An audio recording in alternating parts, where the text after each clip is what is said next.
Hello and welcome to BYJU'S IAS. Let's take up the analysis of today's The Hindu newspaper by looking at a column from page number 6.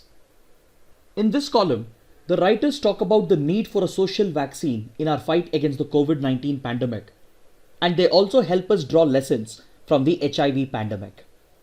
See, our current strategy of fighting against COVID-19 is based on mitigation, and hence, we are trying to flatten the curve in order to contain the spread of the pandemic. In order to mitigate the spread of the pandemic, countries around the world are relying upon a hybrid strategy of imposing lockdowns and scaling up testing. But this strategy has severe socio-economic consequences and it cannot be sustained in the long run. So the writers suggest that instead of waiting for a biomedical vaccine to be developed, it is better to develop a social vaccine that will help us build societal immunity against the pandemic.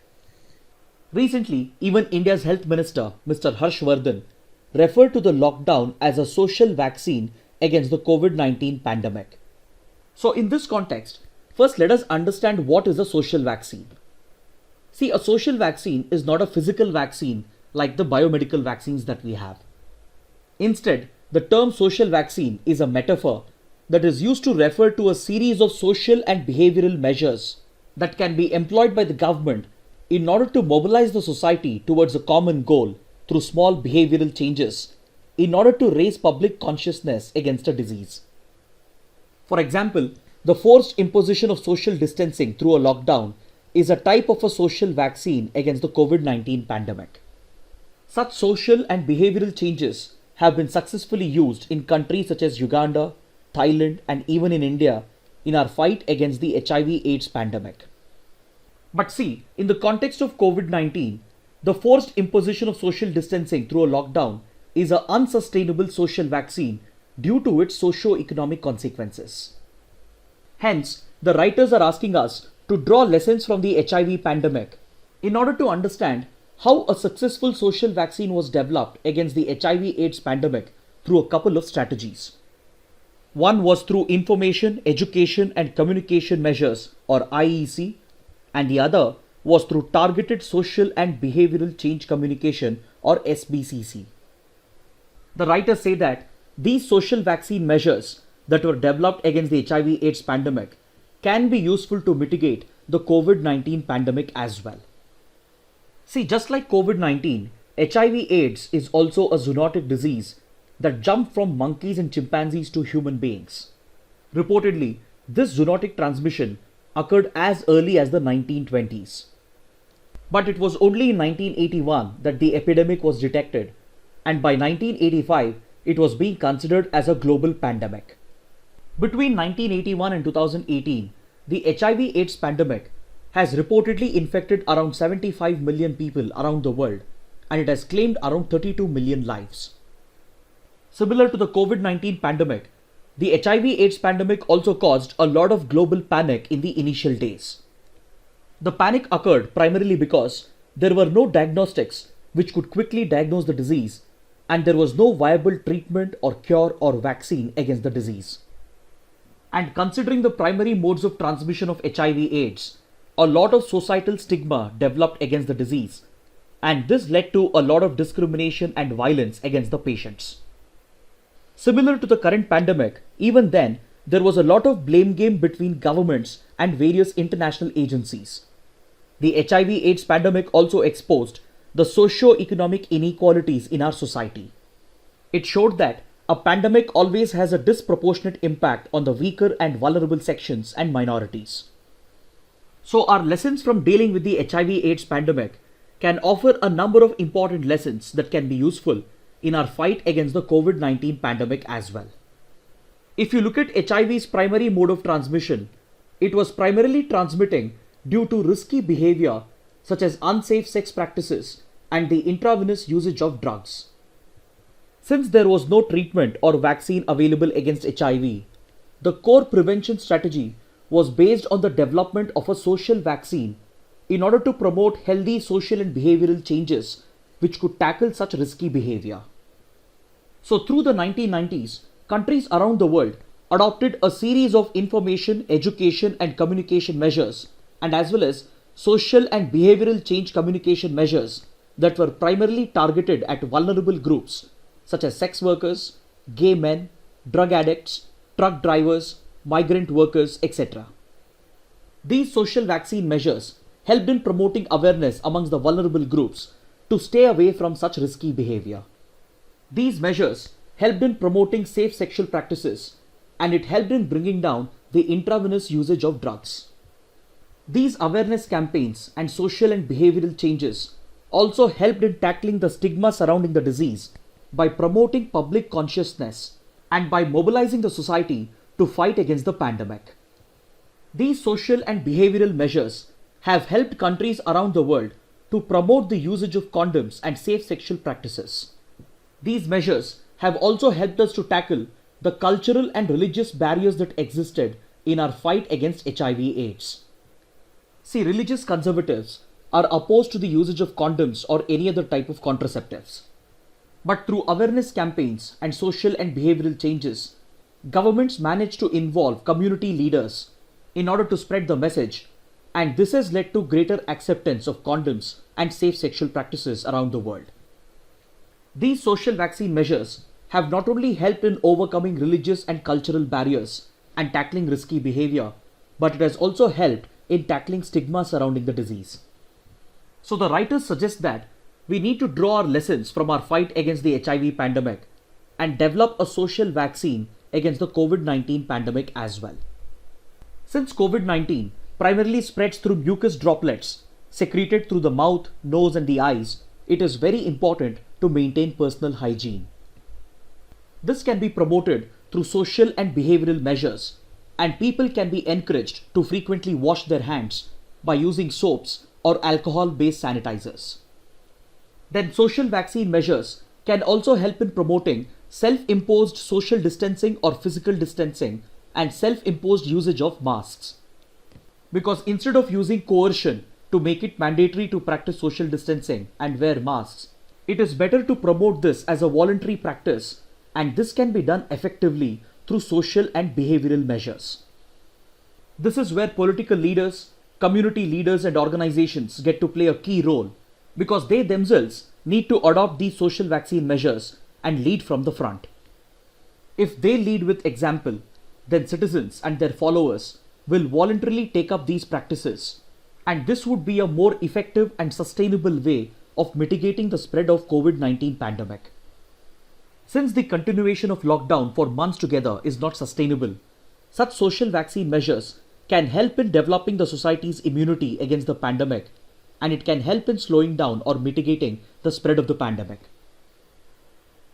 Now let's take up an editorial from page number 6, which evaluates the growth estimates of IMF and makes a case for India to provide for a broad-based fiscal stimulus in order to revive economic growth.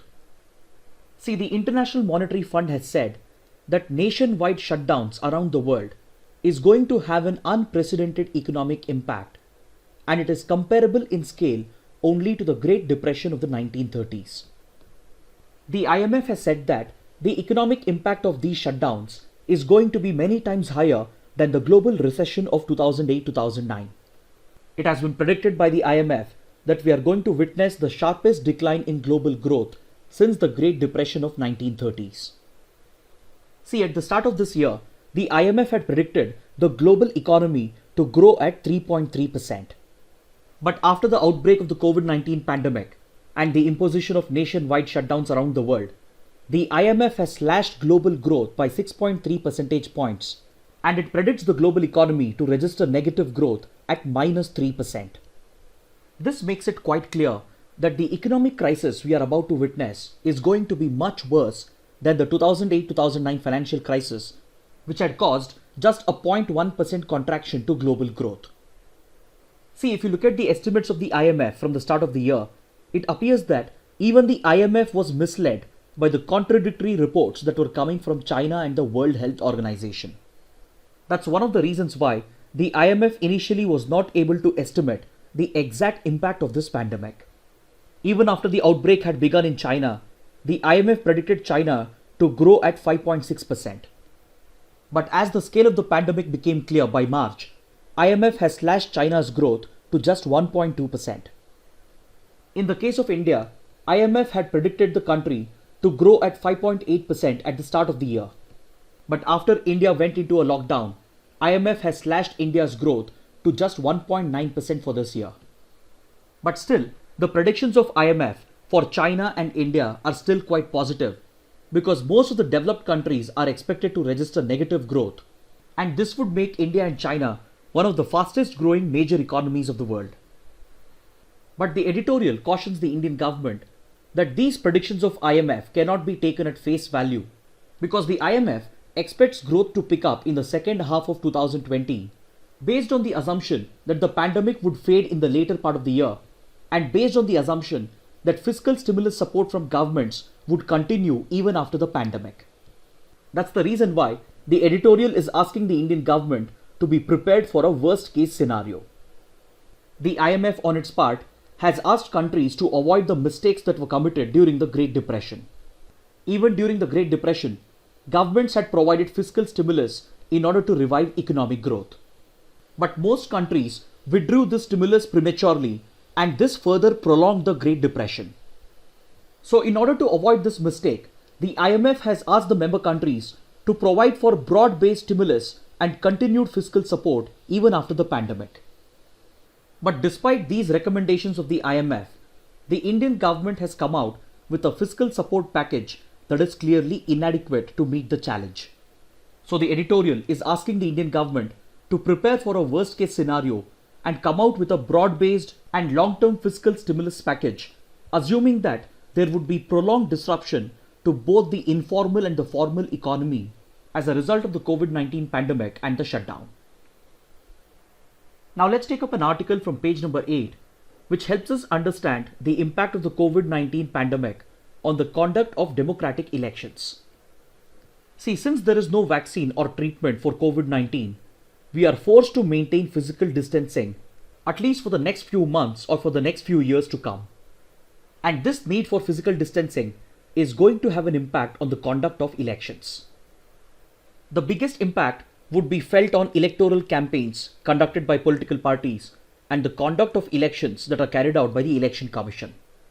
See, the pandemic has already had an impact on the conduct of elections. For example, recently local body elections have been cancelled in various parts of India, and even the elections that were scheduled for the Rajya Sabha had to be postponed.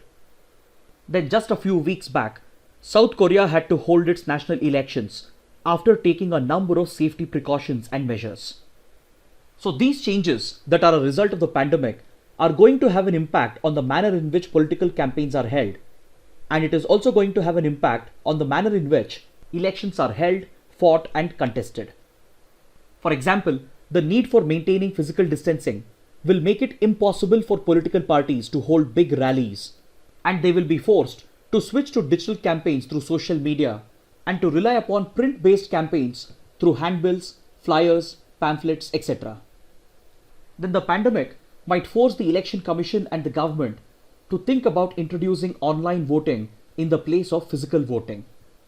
See, with regard to the question of introducing online voting, the problem is not with the availability of technology, because such technology is readily available. But the challenge is with regard to ensuring the security of such online voting. Ensuring the security and the sanctity of such electoral process would be of utmost importance, and countries would be looking to learn from other countries such as Estonia, which has already introduced online voting quite successfully. So overall, the pandemic is going to pose challenges to the Election Commission and the government with regard to the conduct of elections. It is going to pose challenges to political parties with regard to election campaigns, and it is also going to have an impact on voter mindset.